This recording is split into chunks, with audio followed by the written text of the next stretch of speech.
So let me share with you what we're doing this morning. First of all, I love to preach. I love preaching.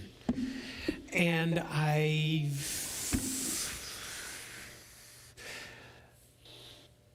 there's something special about Sunday mornings when I wake up and it's Sunday and I know I get to come in and we get to talk about Jesus.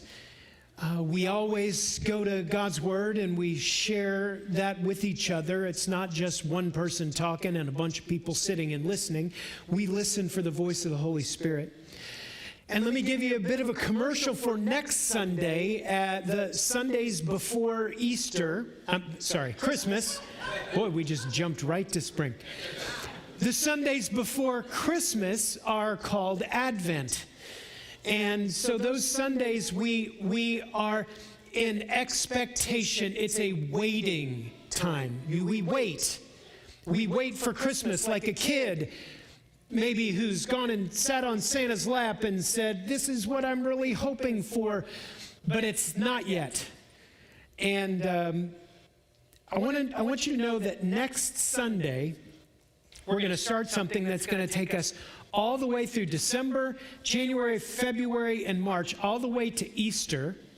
We're going to be looking at the Gospel of Luke. And so if you want, you can start now in reading Luke. In fact, a really good practice in December every year is on December 1st, read Luke 1. On December 2nd, read Luke 2. Yeah, you're smart. See, wise men. All the way up through Christmas Eve, the 24th, you read the last chapter of Luke, Luke 24. And then on Christmas morning, you can go back and read Luke 2 again, the Christmas story. Great practice. But I'm going to start preaching next Sunday from Luke chapter 1, and we're going to be in Luke all the way up through Easter. But not this morning. This morning is a unique service. Every year, the Sunday after Thanksgiving, I ask some of our congregation if you would be the speakers. Not just because I want a week off, because I don't want a week off. I love preaching. But sometimes we need to have an opportunity to share our stories with each other. And I've asked some people to come and share this morning. And specifically, I gave them kind of this is what I want you to do. I want you to go back in your life in the last few weeks, months, years.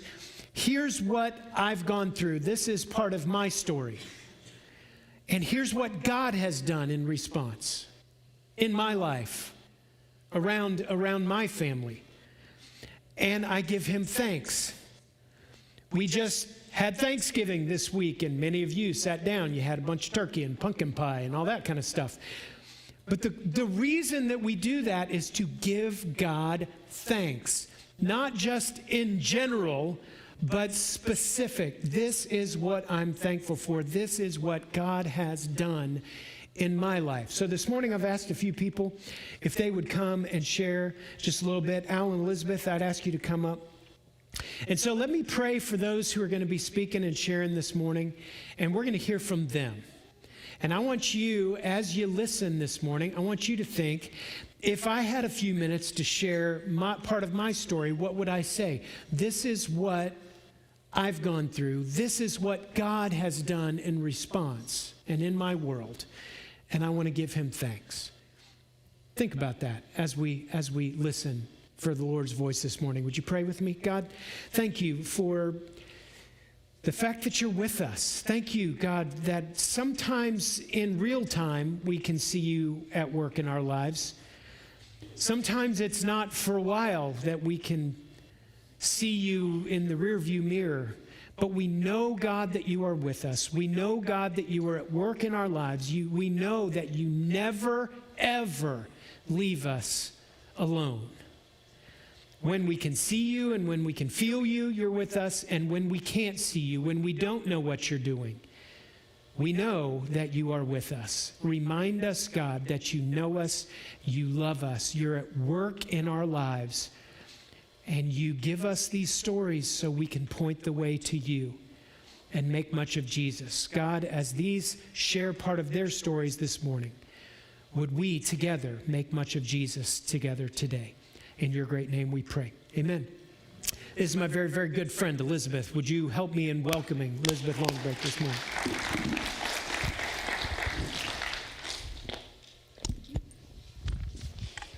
I've entitled mine Developing Patience.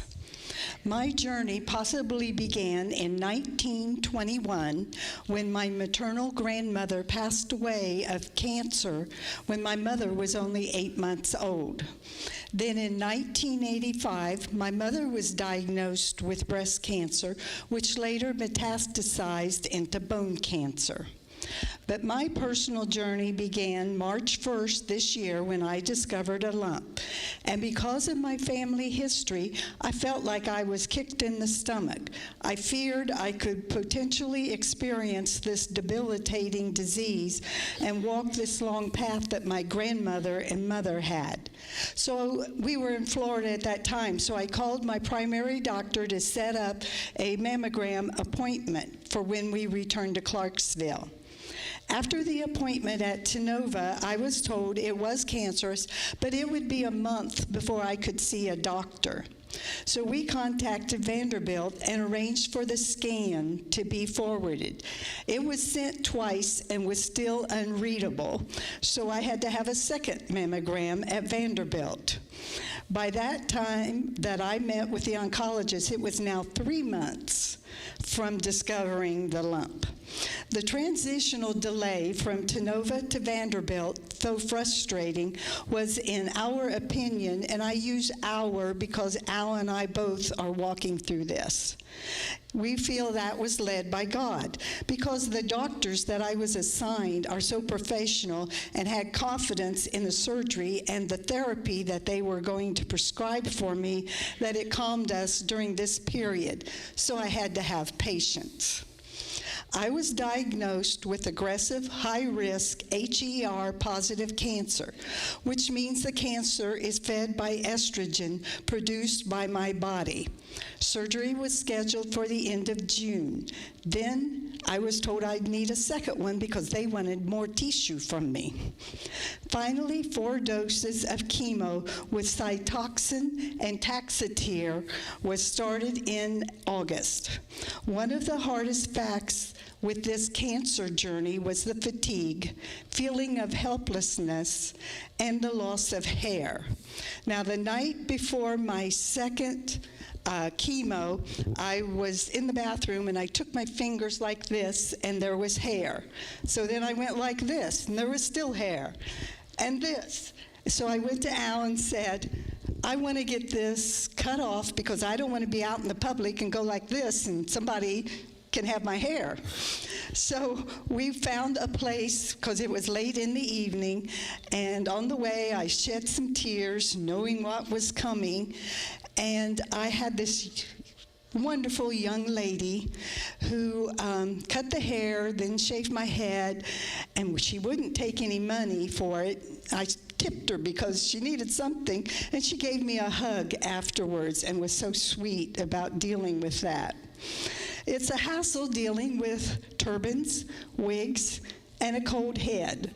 My head is cold in bed, and I know you men, some of you don't have hair, but I was cold, so I have to wear turbans even to bed. After each dose, I was greatly fatigued for a few days after, but with the help of a loving spouse, he prepared my meals. So I would get up for breakfast, eat, go back to bed, get up for lunch, eat what he had prepared, go back to bed. Then I'd get up and have about 3 hours that I could function in the afternoon, eat supper, and go back to bed until the morning. The last frustrating experience for me has been the delay of radiation. It's supposed to be scheduled the 3rd week after your last chemo. Mine will not start until tomorrow, 6 weeks after my last chemo. Lastly, I will be on letrozole, a hormone-blocking drug, for up to 10 years. I have been blessed by Christian sisters here at the church who have already walked through this disease of cancer, and there have been some that have done it twice, and one that I know who has gone through it 3 times. They have counseled me on what to expect, and they have greatly encouraged me. And I praise God for these Christian friends and for you who have prayed for me, brought me meals, sent cards. Daughter and granddaughter back there brought me some flowers, which helped to keep me upbeat. The prayers of this church, friends, our church in Georgia, and other friends throughout the U.S. have sustained us and been an integral part of my eventual recovery and healing. God has shown us what is meant by waiting in His presence.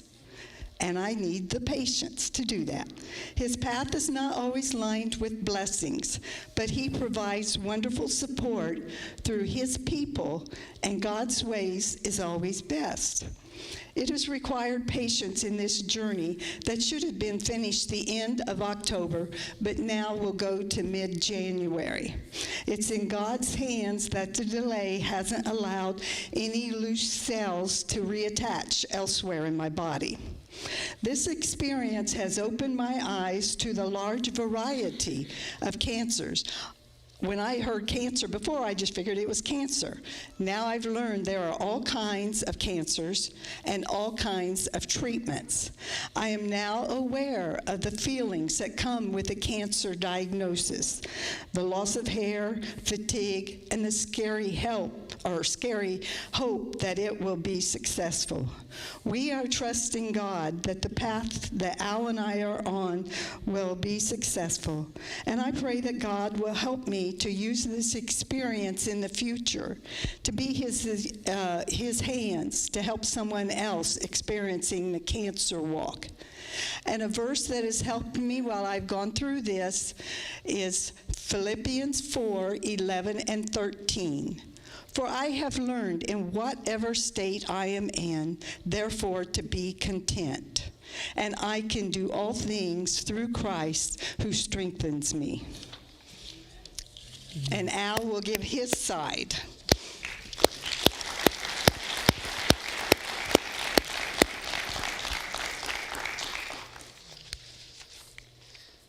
This journey that we've been on is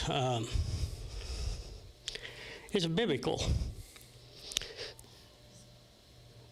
When you're married, the two definitely become one.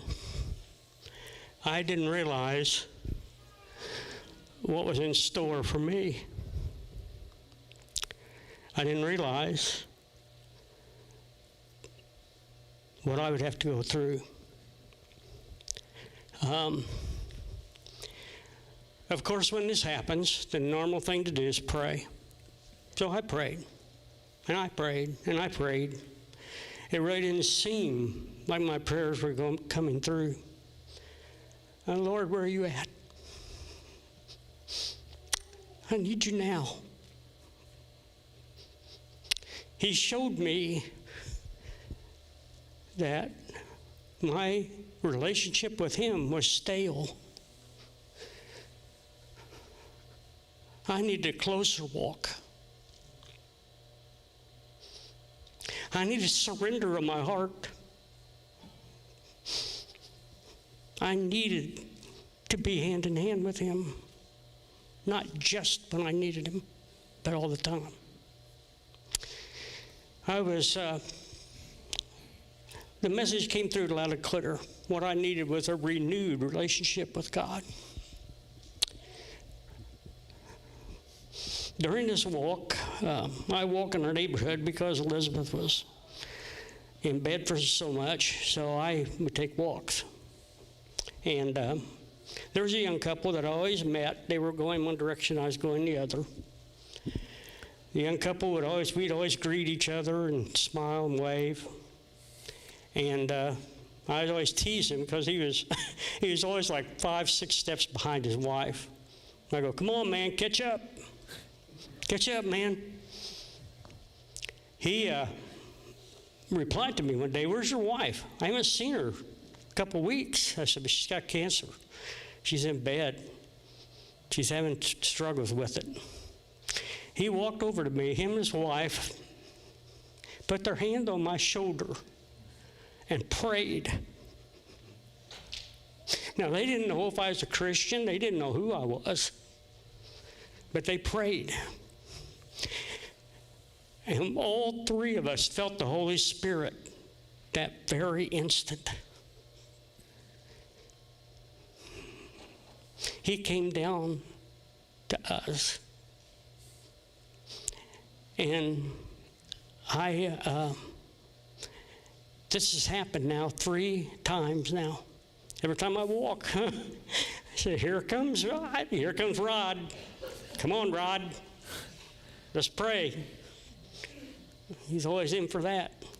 And I'm always in for it too. But we have nothing in common, Rod and I. We're different races. We're different age groups. We're just different. But we're brothers. We're brothers now because of God.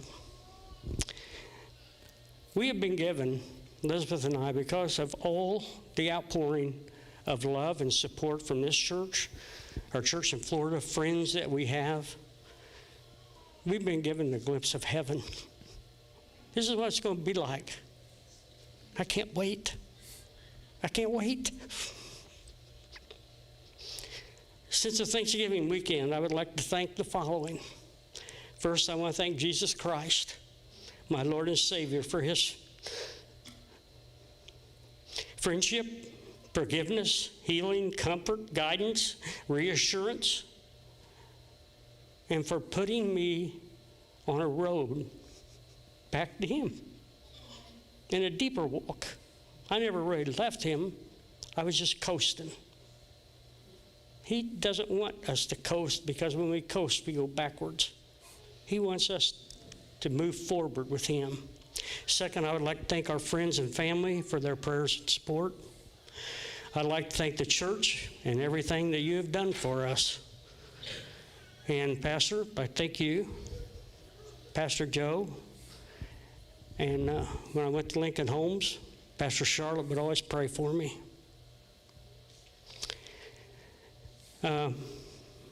So I don't have the words within me right now to just tell you how much we appreciate what you guys have done for us, but we really appreciate it.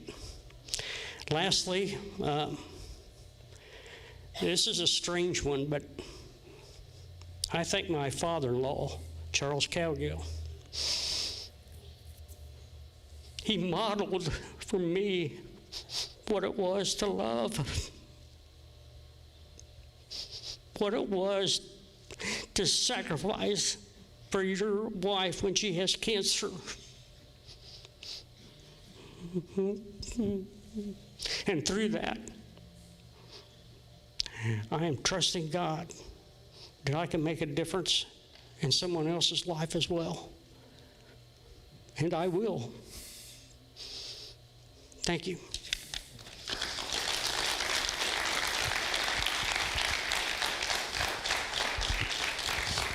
One of the reasons we share our stories, is Derek here? No, he didn't. Okay.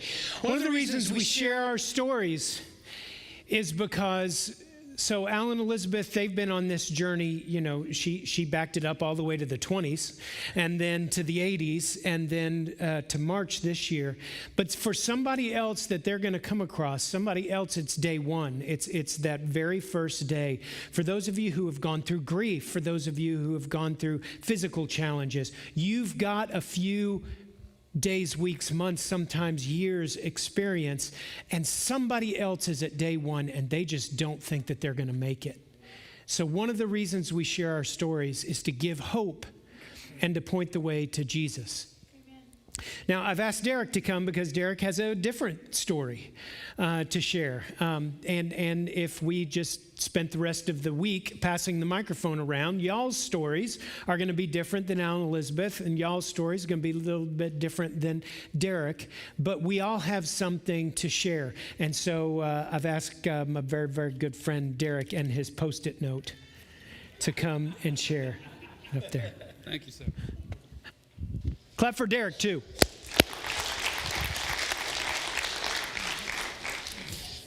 Okay.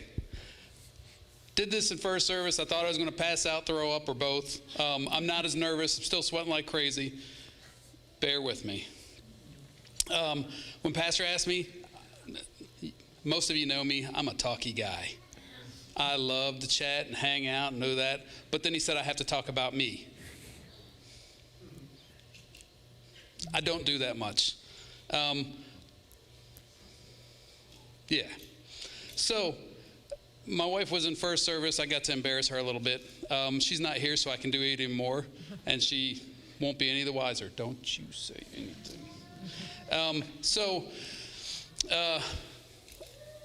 I have always grown up being grateful, being thankful, being somebody that is just mellow. I love people. I love interacting with people. So my goal in life is now to help other people.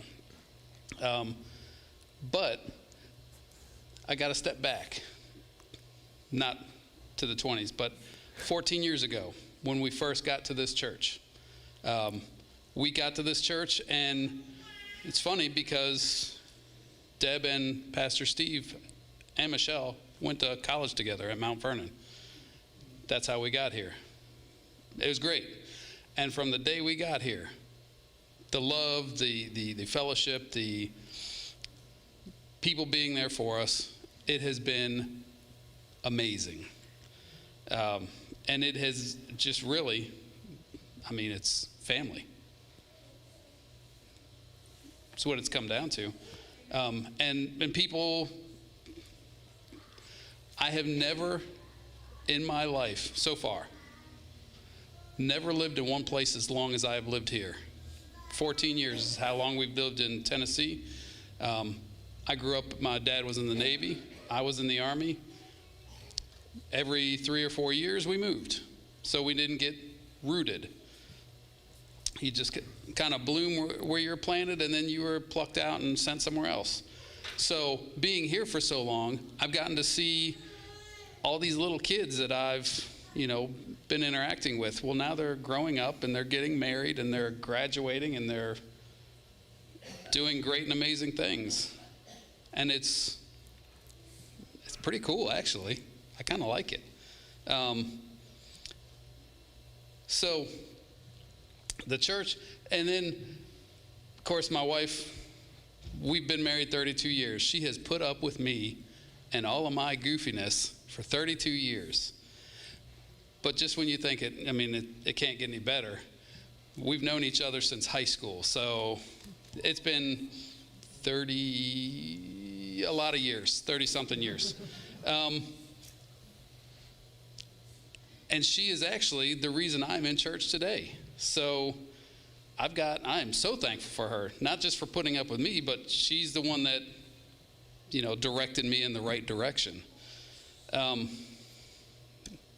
Yeah, so I'm over the moon with her. Hopefully another 32 years. Moving on, because I will ramble. So the last 6 months, I've had very drastic changes. I have had a change in career. I've walked away from teaching, and I feel guilt every single day for walking away. But because I did that, I am able to focus on me and my health. We've got some health issues, and anybody that's gone through the VA system knows how that goes. You get an appointment, anyway. So I've been able to focus on my health. So there's been a lot of dentists and doctor's appointments, and just taken up for years of neglect, actually, which has been great. But right now, I'm officially just retired, / volunteer. Being that I am at home and I can do my honey-do lists or plan out, my day, however, I'm able to give back to people, not just in the church, but people in the neighborhood. Just show them the love, like people have shown my family for years.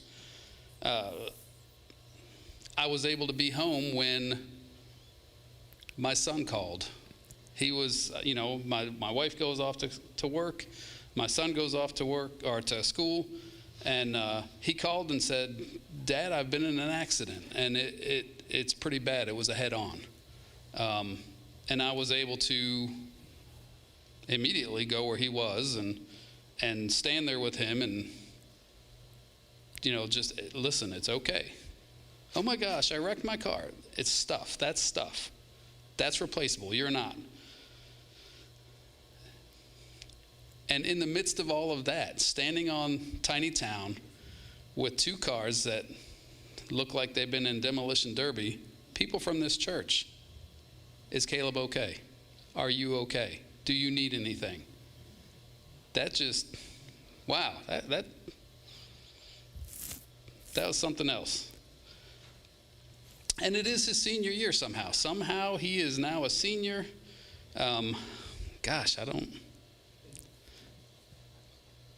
But he, with everything that he has gone through, he is our last child in the house.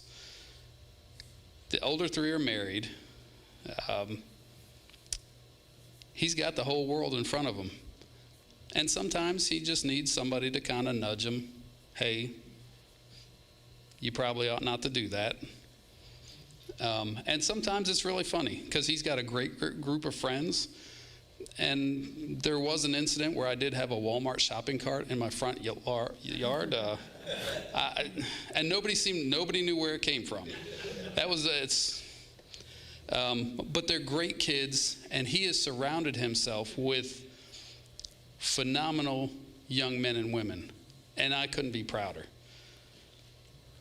So with all my extra free time, I do all kinds of volunteering. I volunteer to help people, wherever. Wednesday nights or Wednesday mornings, I come here and I help Cindy with Wednesday night meals, which is phenomenal. And if anybody wants her recipes, I'm not above being bribed. Just saying. But no, just sitting in the kitchen, just cutting cucumbers and tomatoes and talking and learning from somebody that is much older than me. It's just, you can't describe how great that is. And I'm just very thankful that I'm in the position now where I can do that. Last week, because I have all this, I joke, I have all this free time, our neighbor was frantic. She's trying to find a place for her 4-year-old son. Oh my gosh, the daycare's closed. Bring him over here. No, you can't do that. Yeah, just walk across the street. And here we are. And Deb and I watched him the first day, and he is high energy. Whew. But then I watched him the next day. Man, that was so much fun. Now, at the end of the day, I was ready for bed, but yeah. So I think that was also preparing me, because in the last 2 months, I've become a grandparent, times 2. So our oldest one is 2 months old, and she's in Alaska. So we just get to see pictures, which I have plenty of them if you want to see them. Just find me after service. And then the other one, he just turned 1 month. He spent a week in Vanderbilt. He's out. I joke that he's the world's biggest preemie. He was almost a month early and 9 pounds, 11 ounces. So he was in the preemie nursery with the little 3 and 4 pounders, and here's this toddler. But yeah, he is something else. And I am so thankful, because we weren't really sure that Megan was going to be able to have any children. And surprise, and it's great. I've got lots of pictures of him too. And we have been able to spend time with them. Maybe not every day, but most days, every other day. And then our son-in-law, he works at Vanderbilt, so he has to go back in about 2 weeks. So we're the backup plan. Yes. We get the baby. And it's, I understand grandparents now. All the people that, I understand now. I got it. Oh yeah, hold them little babies, and they're so cute. And then the diaper gets full, and you just hand them right back. I understand. So, with all that rambling being said, what I am most thankful for, what I am most grateful for, is throughout my entire life, when I was a heathen out in the world, when I was in the Army, when I was teaching, when I decided to do it Derek's way, and I kind of wandered off the path and did whatever I wanted to do, God wasn't punitive. He wasn't, waiting to strike me down, smite me with a bolt from the blue. He was there waiting. And when I realized, and I came back, and there he was. Amen. Just, good job. Welcome back. Now let's do it this way. I am so very thankful for that. And it's funny because between services, my wife and I were talking, and she's like, it's kind of like when you ask where God is the entire time, and then you look back and it's like, oh, there it is. Oh, there, yep. Sorry, there he was. Yeah, I am so grateful. I don't know if I told you, I got 2 new grandkids. I'm very happy about that and very excited. And if you think I'm excited, my wife, even more so. So, let me put this away because I will keep rambling. I am so very thankful. I grew up with an attitude of gratitude. My grandparents, my grandmothers, good Southern Christian women taught me that, sometimes the hard way, for me. But I learned, and now it is my turn to teach everybody else. Teach the youngins, teach the grandbabies. I got 2, just in case. And yeah, I'm going to hand the microphone out. I'm just going to keep talking. Thank you. I don't think I'm going to throw it now. So as we close here in just a moment, I'm going to ask our band to come up but just a couple of minutes. You don't have 6, 7, 8 minutes. But I wonder, before we finish this morning, would you have something that you'd like to briefly share? This is what I've gone through, and I want to praise God for going through that with me and walking with me. Does anybody have anything they'd like to share? Esther, you've got to use the microphone now. This might be a deal breaker. Over the years, I've had my ups and downs with the Lord. I was brought up in a Christian home. And, but through it all, it's led me to where I am now. And I struggle where I am now, but God has brought me through. He's brought me through things that I never, we joke in our Sunday school class, we're overcomers. And, I have the type of personality. I am an overcomer, and if I'm not, I will make myself be. But God has been with me through ups and downs in my life. One of the major ones is my husband is in a nursing home. He has Alzheimer's, and it's heartbreaking to watch him deteriorate. There's some of you here that knew him. He was the most wonderful, sweet, loving, kind person you'd ever want to meet. And if you didn't meet him when he was like that, shame on you. But I just give God all the glory, everything that he has brought me through. And I know there's things ahead, and he will take me through them. And one real quick thing is my daughter and I were on the outs for the majority of her lifetime. And here, about a year ago, situations brought it to where she came to me and said, none of this matters, I love you. And to this day, she is the most wonderful daughter anybody could ever ask for. So don't give up, my dear friend, and don't any of you give up, because we are overcomers through Jesus Christ our Lord.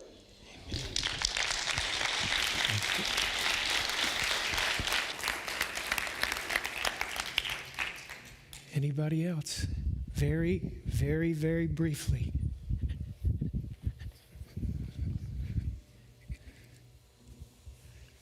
In 2010, I was in an accident that changed my life. I hit an 18-wheeler head on. I was comatose for 2 weeks. The doctors called my sons in and said, I don't think your mother's going to make it, and you need to make a decision to keep her on the machine or take her off the machine. Well, my boss, who happened to be there at the time, told my sons, I think we need to pray on this. And they went into prayer. My sons went home and they continued praying. At 2 o'clock in the morning, they got a phone call from Vanderbilt saying your mother has woke up. That accident changed my life. While I was comatose, I died and I went to heaven. And when I tell you the streets of glory are pure gold, it's a gold that cannot be described here on earth. It's a beautiful gold. And I wanted to stay. But God told me He had something else planned for me. And that was take care of my husband, who had Alzheimer's at the time. But God gave me the strength, and I thank Him every day for giving me life again. That's good. Praise the Lord. Would you stand up with me? We're going to sing this morning. We're going to sing, and we're going to close. But I just want you to take this task with you. God has brought you along a unique path, but we tell our stories to others. That is the word testify. We don't just make stuff up and tell our stories. We tell our stories because God has been faithful. God has been with us. God has done something in us for our benefit, but so that we can tell others and encourage others along the way. I want to give you that as homework as we go today. We're going to sing, and then we're going to pray together, and then we're going to go and tell stories. Let's sing together.